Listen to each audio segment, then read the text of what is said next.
The bear walked on the bare ground. இங்க ரெண்டு வித்தியாசமான bear யூஸ் பண்ணிருக்கேன். இதுக்கான மீனிங் என்ன? ஹே மக்களே, welcome to my channel. So இந்த இடத்துல வந்து the bear walked on the bare ground அப்படின்னா நம்ம கரடிய BEAR அப்படின்னு சொல்லுவோம்.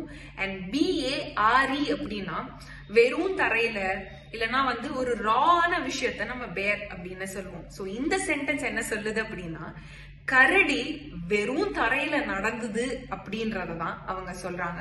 சோ இது ரெண்டுமே ஒரே ப்ரொனன்சியேஷன் தான். இது ரெண்டுத்துக்குமே அர்த்தம் வேற. சோ பேர் BEAR அப்படின்னா கரடி, BARE அப்படின்னா ரொம்ப ரான ஒரு விஷயம், லைக் எப்படி சொல்றது, பிளெயினா இருக்கிற ஒரு விஷயத்த பேர் அப்படின்னு சொல்லுவோம். சோ புரிஞ்சிருக்கும்னு நினைக்கிறேன். அண்ட் இந்த மாதிரி மோர் இன்ட்ரெஸ்டிங் இங்கிலீஷ் வேர்ட்ஸ் எல்லாம் கத்துக்கணும்னா லேர்ன் வித் நாண்டி என் பேஜும் மறக்காம ஃபாலோ பண்ணிடுங்க.